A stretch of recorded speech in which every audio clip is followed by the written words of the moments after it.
قربانی کیا ہے؟ قربانی یہ ہے کہ میری چڑھتی جوانی تھی، جولانیاں تھی، طاقتیں تھی، ہمتیں تھی، میں دنیا خرید سکتا تھا، میرے اندر ساری صلاحیت تھی، میں دنیا کے ہر فن کا ماہر تھا، میں سب کچھ کر سکتا تھا، لیکن میں نے اپنی ہر چیز اپنے محبوب کے نام کر دی۔ یہ قربانی ہے۔ جس نے اپنی خواہش پہ پیر رکھ کے کچھ کیا اس نے قربانی دیا صاحب۔ قربانی بڑی ضروری چیز کا نام ہے، اور جو قربانی دینا سیکھ جاتا ہے وہ بچ جاتا ہے۔ کتیا 6 بچے جنم دیتی ہے لیکن قربانی نہیں نہ دیتی بچوں کی، تو ریوڑ نہیں بنتے، اجڑ نہیں بنتے۔ بکری 2 بچے پیدا کرتی ہے اور سال کے بعد ہزاروں بچوں، لاکھوں بچوں کی قربانی دیتی ہے، پر پھر بھی جدھر جاؤ بکرے ہی بکرے نظر آتے ہیں۔ جو قربانی دینا سیکھ جاتا ہے نا، یزید نے کوئی قربانی نہیں دی، اس لیے کوئی شخص بھی کھڑا ہو کے نہیں کہتا، حالانکہ 14-15 بیٹے تھے یزید کے، کوئی بھی کھڑا ہو کے نہیں کہتا میں اس کی نسل میں سے ہوں۔ امام حسین نے ساری قربانی دے دی۔ ایک زین العابدین بچے تھے، پوری دنیا میں اللہ نے سید عطا فرمائے ہوئے ہیں۔ جو قربانی دینا سیکھ جاتا ہے وہ بچ جاتا ہے۔ ہم نا قربانی کیا، ہمارے پاس تو اضافی شے ہے وہی دینے کو تیار نہیں۔ جب آپ تیار ہی نہیں تو سودا ہی نہیں کر، آپ نکلے ہی نہیں میدان میں، تو حاصل کیسے ہو؟ حصول تو تب ہوگا نا جب آپ کوئی انویسٹمنٹ کریں گے، تو آپ انویسٹ ہی نہیں کر رہے تو بھائی آپ نے پودا ہی نہیں لگایا تو پھل کیسے ملے؟ قربانی نہیں دی تو وہ درجہ کیسے ملے؟ اس کے لیے تو قربانی ضروری ہے۔ اب تمام صحابہ کی زندگی پڑھ لیں، حضرت ابو بکر سے لے کر حضرت بلال تک، یہ سارے قربانی والے ہیں۔ آپ تمام اولیاء کی صفت پڑھ لیں، اگر غوث اعظم، جیلانی، داتا علی اجویری، خواجہ معین الدین، یہ سب قربانی والے لوگ ہیں۔ قربانی دیتے رہے تو بچے ہوئے ہیں۔ ان کے جو ساتھ تھے وہ بھی قربانیوں والے تھے۔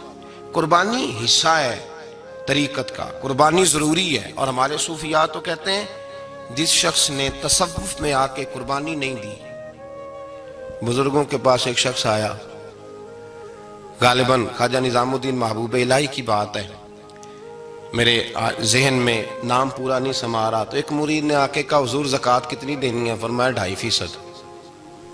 تھوڑی دیر کے بعد حضرت نصیر الدین چراغ دہلوی آ گئے، کہا حضور اللہ کے راستے میں کتنے دینے ہیں؟ فرمایا 50%۔ ایک ساتھی قریب بیٹھا تھا، اس نے کہا پہلے کے لیے 2.5% کا فتویٰ تھا، اس کو کہہ دیا دے دے۔ چند منٹ گزرے تو حضرت امیر خسرو بھی آ گئے، کہا حضور زکوٰۃ کتنی دینی ہے؟ فرمایا جو ہے سارا ہی لے آ، تیری 100% ہے۔ تو وہ ساتھی جو قریب بیٹھے تھے اس نے کہا بابا فتوے علیحدہ ہے۔ فرمایا فتویٰ ایک ہی ہے، بندے علیحدہ ہے۔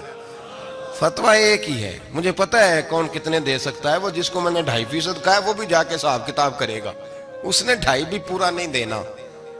فرمایا جس امیر خسرو کو میں نے کہا نا سارا لے آ، اس کا دل کرے گا میں اپنا مکان بھی توڑ کے لے آؤں۔ میں نے فتویٰ ایک ہے، بندہ دیکھ کے بات کی ہے۔ بھائی قربانی نہیں ہے، اظہار ہی نہیں ہے، جذبہ ہی نہیں ہے، ہمارا مزاج ہی نہیں ہے۔ لیکن نا یہ اب ایک تو شریعت کی قربانی ہے نا، یہ تو اس پہ بھی لوگ بڑا سوچیں گے، اس پہ بھی لوگ بڑا سوچیں گے، فتوے پوچھتے پھریں گے کہ جی میرے اوپر تو ابھی میں نے تو 15,500 قرضہ دینا ہے، دوں کہ نہ دوں، کون سی دوں؟ فتوے پوچھیں گے، دینے کی دفعہ فتوے پوچھیں گے اور لینے کی دفعہ چھٹی، جو آتا ہے آنے دو۔ کبھی لینے کی دفعہ بھی فتویٰ پوچھنا صاحب کہ یہ مجھے اتنا مال آ رہا لے لوں کہ نہ لوں؟ وہ لے لیا، قابو کر لیا، جب دینے کی باری آئی تو فتویٰ احصار کرے۔ اور احصار صفت ہے مسلمان کی، یہ احصار کرنے لگتا ہے تو بچنے لگ جاتا ہے، اس کا فائدہ ہونے لگ جاتا ہے، قربانی دینے لگ جاتا ہے تو بچ جاتا ہے۔ کسی نے کہا تھا سن اے مسلمان، یہ نقطہ فیض قرآنی میں ہے، عظمت و اسلام اور مسلم صرف قربانی میں ہے۔ اگر تو جینا چاہتا ہے تو قربان ہو، اپنے مزاج میں قربانی۔ اور ایک عیسائی اسکالر تھا امریکہ کا، صرف ایک حدیث پڑھ کے مسلمان ہو گیا، کلمہ ہی پڑھ گیا۔ حدیث کیا ہے؟ جنگ یرموک ہے۔ تو 7 صحابہ زخمی ہیں، چور چور زخموں سے لیٹے ہوئے، گرمی بڑی شدید ہے، العطش العطش، پیاس پیاس پیاس پکارے ایک صحابی۔ ایک آدمی دوڑا دوڑا آیا، پانی کا برتن ہاتھ میں ہے، اس کے منہ کے قریب پانی کیا تو قریب ایک اور زخمی نے کہا میں بھی پیاسا ہوں۔ زخموں سے چور چور شخص نے میدان میں پڑے ہوئے آدمی نے کہا یار پہلے اسے پلا دو، وہ زیادہ پیاسا ہے۔ وہ کہتا ہے میں جب اس کے پاس گیا، اس کو پانی دینے لگا تو ایک آدمی قریب سے اور بولا یار میرے تو زبان پہ زخم ہے، دوڑ کے آؤ، بڑی پیاس ہے۔ کہتا میں نے پانی کا کٹورا اس کے قریب جو کیا تو چوتھا بول پڑا۔ اس نے کہا ادھر لے جاؤ یار، میرا گزارا ہو جائے گا، کام چل جائے گا۔ وہ کہتا پانچواں بول پڑا تو چوتھے نے انکار کر دیا، میں نہیں پیوں گا، پہلے اس کے پاس لے جاؤ۔ کہتا حد ہو گئی، ساتویں تک میں آیا، اور جب میں ساتویں تک آیا تو پہلے نے پھر چیخ ماری۔ تو فرماتے ہیں وہ ساتواں کہنے لگا نہیں ادھر لے جا یار، اس کو پیاس زیادہ لگی ہوئی ہے۔ کہتے ہیں جب میں اس تک گیا تو وہ جام شہادت نوش کر چکا تھا۔ پلٹ کے دوسرے کے پاس آیا تو وہ بھی فوت ہو گیا، تیسرے کے پاس آیا تو وہ بھی رب کریم کی بارگاہ ناز میں حاضر ہو گیا، ساتوں شہید ہو گئے۔ تو پانی کا کٹورا میرے ہاتھ میں رہا، میں کبھی آسمان دیکھتا، کبھی زمین دیکھتا، کبھی پانی دیکھتا، کبھی میں ان 7 شہیدوں کے چہرے دیکھتا۔ پھر دل میں خیال آیا یہ تو گردنیں کاٹنے والے تھے، یہ تو ایک دوسرے کو قتل کرنے والے تھے، یہ تو خون پینے والے تھے۔ آج یہ سارے اس لیے کر رہے ہیں کہ سارے محمد عربی کے غلام بن گئے، رسول اللہ صلی اللہ علیہ وسلم کے نوکر بن گئے۔ وہ کہتا میں نے حدیث پڑھی تو میں مسلمان ہو گیا۔ میں نے کہا یہ جذبے دنیا دار بندہ پیدا نہیں کر سکتا، یہ جس نے جذبہ پیدا کیا ہے وہ اللہ کا سچا رسول ہے۔ میرے بھائی اظہار کا مزاج پیدا کریں۔ قربانی تو نہیں رہی معاشرے میں، اظہار ہی تو نہیں ہے۔ جب مکے والے مدینے آئے، انصار مدینہ، تو میرے مصطفیٰ کریم نے فرمایا نہ تمہاری نسلیں ایک ہیں نہ قبیلے ایک ہیں، لیکن تمہارا نبی ایک ہے، تمہارا رسول ایک، خدا ایک، کتاب ایک، تمہارا میری وجہ سے رشتہ ہے۔ چلو اپنے بھائیوں کے ساتھ اظہار کرو، چلو اظہار کرو۔ اگر کسی کے 2 مکان تھے تو اس نے ایک اس کو دے دیا جو مکے سے آیا تھا، 2 باغ تھے تو ایک دے دیا، کسی کے پاس ایک تھا تو آدھا بانٹ کے دے دیا، ہر چیز تقسیم کر دی۔ حالات بدل جاتے ہیں، حالات بدل جاتے ہیں۔ تلک الایام نداولھا بین الناس، اللہ لوگوں کے درمیان دن بدل دیتا ہے۔ حالات بدل گئے، بڑا مال غنیمت آیا، بنو نذیر کا علاقہ فتح ہوا تو میرے رسول پاک صلی اللہ تعالی علیہ وسلم نے انصار مدینہ کو اکٹھا کیا، فرمایا بھئی مال اب بڑا آ گیا ہے۔ 2 باتیں یہاں تو اس طرح کرتے ہیں کہ میں ان کو کہتا ہوں جو مکے سے آئے تھے کہ جتنی تمہاری جائیدادیں باغ انہوں نے لیے ہیں واپس کر دیتے ہیں تمہیں، اور جو مال آیا ہے وہ بھی تم میں سے آدھا آدھا دونوں کے درمیان بانٹ دیتے ہیں، یا جیسے تمہارا دل چاہے، تمہارے مال بھی واپس کرتے ہیں اور جو وہاں سے مال آیا وہ تمہارے بیچ بانٹ دیتے ہیں، یا اگر تم کہو تو یہ مال ان کو دے دیتے ہیں مہاجرین کو، اور تمہیں تمہارے مال واپس مل جاتے ہیں۔ حضور نے پوچھا انصار مدینہ سے، حضرت سعد بن معاذ، سعد بن عبادہ تڑپ کے کھڑے ہوئے، عرض کی محبوبہ میں تو ابو بکر کو جانتا ہی نہیں تھا، حضور مجھے کیا پتا عمر کون ہے، میں کیا جانوں عثمان غنی مولا علی کی عظمتوں کو، محبوبہ میں نے تو تجھے ان کی طرف مسکرا کے دیکھتے ہوئے دیکھا ہے، تیرا جلوہ دیکھا ہے، تجھ سے در در سے سگ سگ سے ہے مجھ کو نسبت، یا رسول اللہ صلی اللہ علیہ وسلم ہم سے مشورہ نہ کریں، آپ اس طرح کریں جو جائیدادیں ہم نے انہیں دی ہیں وہ بھی ان کے پاس رہنے دیں، اور جو مال آیا ہے وہ بھی ان میں تقسیم کر دیں، اس لیے کہ ہمیں تو بس اتنا پتا ہے کہ یہ آپ کے غلام ہیں، آپ کے نوکر ہیں، ہمیں اس سے زیادہ کسی چیز کے کوئی غرض، بس آپ کے غلام ہے، بات ختم ہو گئی۔ حضور خاموش ہو گئے۔ صحابہ کہتے ہیں دیر کے بعد ہم نے کہا فیصلہ ہونا چاہیے، فیصلہ پتہ کیا ہوا؟ حضور نے ہاتھ اٹھائے، کہا اے اللہ میرے مدینے والوں پہ رحم فرما، اے اللہ میرے انصار پہ رحم فرما، اللہ ان کے جذبے قبول فرما۔ بھائی اظہار والی زندگی، وہ کیا بات ہوئی کہ میں نے بڑی قربانی دی ہے، اور جب تک تو قربانی نہیں دیتا تو قدر والا نہیں ہوتا۔ جو چیز قربانی سے حاصل ہوتی ہے اس کی قدر ہوتی ہے، جو چیز مفت میں آ جاتی ہے اس کی کوئی قدر نہیں ہوتی، کوئی قدر نہیں۔ میں اکثر سوچتا ہوں کہ حضرت خواجہ اجمیری کے خلیفے اجمیر میں بھی تو ہونے چاہیے تھے نا، لیکن ان کے خلیفے اجمیر میں نہیں ہوئے، دلی میں ہوئے۔ تو میں سوچتا ہوں دلی والوں کے خلیفے دلی میں ہونے چاہیے، لیکن دلی میں نہیں ہوئے، پاک پتن میں ہوئے، تو پاک پتن والوں کے یہاں ہو جاتے۔ وہ اس لیے کہ قربانی جو دیتا ہے نا، جو دور سے چل کے آتا ہے وہ قربانی کرتا ہے، قربانی دیتا ہے، اس کو قدر زیادہ ہوتی ہے۔ حضور صلی اللہ علیہ وسلم کے پاس ایک مہمان آ گئے رات کے وقت میں.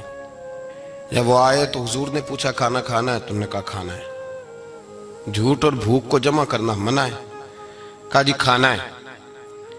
تو حضور صلی اللہ علیہ وسلم نے فرمایا ازواج مطہرات کے گھروں میں پتہ کرو کچھ ہے. حضرت ام سلمہ کے گھر میں پتہ کیا تو کہا یا رسول اللہ 4 دن سے روٹی نہیں پکی. حضرت زینب سے پوچھا تو کہا حضور کئی دن سے چولہا ہی نہیں جلایا. حضرت عائشہ صدیقہ، حضرت میمونہ، حضرت سودا، تمام گھروں سے بظاہر یہ 2 جہاں کے شاہ ہیں پر پاس کچھ رکھتے نہیں. 2 جہاں کی نعمتیں ہیں ان کے خالی ہاتھ میں. ہر چیز ہے پر فقر اختیاری ہے. کوئی شے نہ ملی تو نبی پاک صلی اللہ علیہ وسلم نے مسجد میں اعلان کیا، فرمایا کون ہے جو میرے مہمان کو روٹی کھلائے. ان لفظوں کا حسن کوئی حسن والا ہی سمجھ سکتا ہے. فرمایا کون ہے جو میرے مہمان کو کھانا کھلائے. تو ایک صحابی لے گئے اور اٹھے وہ صحابی جو صحابہ میں غریب تھے، ایک انصاری جو غریب آدمی تھے. بہت زیادہ امیر آدمی اللہ کی راہ میں خرچ نہیں کر پاتا، اس کے لیے مشکل ہو جاتا ہے. اس کے لیے بہت امیر آدمی جو ہوتا ہے نا، وہ جتنا زیادہ امیر ہوتا ہے نا اتنی دیوار اس کے گرد کھڑی ہو جاتی ہے پیسوں کی، مشکل ہو جاتا ہے اس کے لیے. غریب آدمی کھڑے ہوئے. اگرچہ میرے محبوب کے غلاموں میں جو بڑے امیر تھے وہ بھی خرچ کرنے میں بڑے آگے تھے. حضرت عثمان غنی رضی اللہ تعالیٰ عنہ، حضرت عبد الرحمن ابن عوف، حضرت ابو بکر صدیق رضی اللہ. لیکن یہ غریب آدمی کا حضور میں لے جاؤں گا، میں لے کے جاؤں گا. اور یہ بخاری مسلم ہے. حضور نے فرمایا لے جاؤ. وہ اب صحابی گھر لے گئے اور بیوی سے مشورہ کیا. بات پہ غور کرنا، ہر چیز کی بھوک دیکھی جا سکتی ہے، بچوں کی نہیں دیکھی جا سکتی. وہ انصاری حضور کے مہمان کو گھر لے گئے، جا کے بیوی سے مشورہ کیا. کہا بھلی مانس گھر میں کچھ ہے؟ تو اس نے کہا تھوڑا سا بچوں کے لیے کھانا رکھا ہے. بچوں کے لیے. بچے تو بزدل کر دیتے ہیں، بچے تو آدمی کو بزدل کر دیتے ہیں، بچے تو مار دیتے ہیں، کلیجہ پھٹ جاتا ہے بچہ بھوکا ہو تو، نیند نہیں آتی. اب صحابی اپنی بیوی سے کیا کہتے ہیں؟ کہتے ہیں بچوں کو بہلا کے سلا دے. اور رسول اللہ کے لیے نہیں، رسول اللہ کے مہمان کے لیے.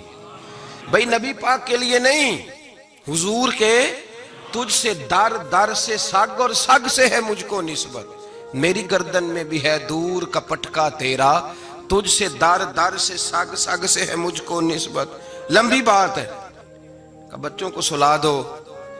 بی بی نے بچوں کو سلا دیا تو میاں بیوی کا مشورہ ہوا کہ مہمان کے ساتھ بیٹھ کے روٹی کھانا بھی سنت ہے. تو اب مہمان کے ساتھ بیٹھ کے کھانا بھی ہے تو کھانا ہے 1-2 آدمی کا. اب خاوند اپنی بیوی کو تیار کرتا ہے کہ میں بھی کھانے پہ بیٹھ جاؤں گا، تو بھی بیٹھ جانا. اور جب مہمان کھانے میں ہاتھ ڈال لے تو اٹھنا، کہنا او ہو دیا تو صحیح کیا ہی نہیں، ابھی بجھ جائے گا. اور جا کے دیا بجھا دینا. ہم ہاتھ ہلاتے رہیں گے، مہمان روٹی کھاتا رہے گا. اور یار اس درد کو، اس کیف کو سمجھو. گھر میں بچے بھی بھوکے، بچوں کی ماں بھی بھوکی، بچوں کا باپ بھی بھوکا. دسترخوان پہ روٹی لگ گئی، روٹیاں چون ڈالیں. بی بی اٹھی کہنے لگی او ہو چراغ تو صحیح کیا ہی نہیں، یہ تو بجھ جائے گا. حوصلے مند بی بی جس نے بچے بھوکے سلا دیے. وہ بھوکے سوئے ہوئے بچوں کی بھوکی اماں اٹھی اور اپنے خامند کی تابع داری میں اٹھی. میں گڈی تے ہتھ ڈور سجن دے، وہ جنج رکھے اونج رہنا ہے. اٹھی اور اس نے نا دیا ٹھیک کرنے کے بہانے بجھا دیا. مہمان روٹی کھاتا رہا اور رسول اللہ کے نوکر قربانی دیتے رہے. وہ روٹی کھا کے سیر ہو کے بستر بچھایا تو سو گیا. یہ میاں بیوی ساری رات بچوں کی طرف دیکھتے رہے اور غور کرتے رہے اور راضی رہے کہ ہم نے حضور کا فریضہ نبھایا ہے. قربان جاؤں محبوب پہ، بے خبر ہو جو غلاموں سے وہ آقا کیا ہے. وہ صحابہ وہ اگر قربانیاں دیتے تھے تو جو اعزاز ملتا تھا وہ بھی بڑا شان والا ہے. صحابی کہتے ہیں میں فجر کی نماز پڑھنے مسجد آیا، پہلا قدم رکھا تو میرے کریم بولے. حضور نے فرمایا رات جو تو نے اور تیری بیوی نے عمل کیا ہے خدا کو بھی بڑا پسند آیا ہے، محمد مصطفیٰ کو بھی بڑا پسند ہے. اور پھر ایک لفظ اور ہے حدیث میں، ایک روایت میں کچھ جملے اور بھی ہیں. حضور نے فرمایا جب تو اور تیری بیوی رات مہمان کے ساتھ احسار کر رہے تھے نا تو عرش کا مالک تمہیں مسکرا مسکرا کے دیکھ رہا تھا.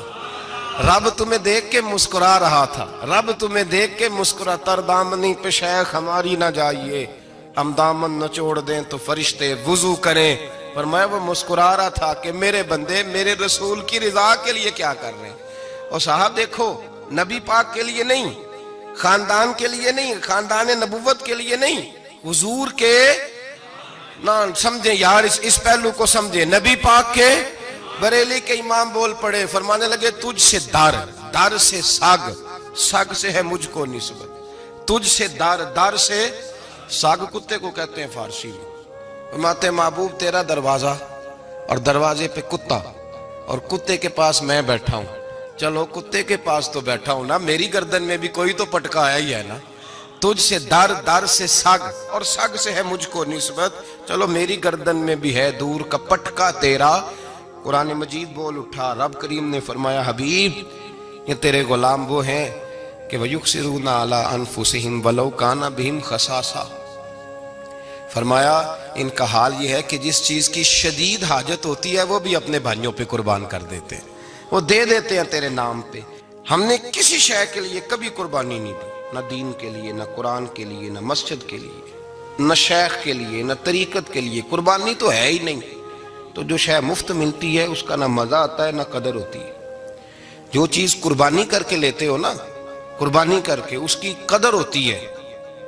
کسی لیے کہا تھا کسی درویش نے، اس نے کہا تھا قدر نبیدہ کی جانن دنیا دار کمینے، قدر نبیدہ جانن واگے سو گئے وچ مدینے۔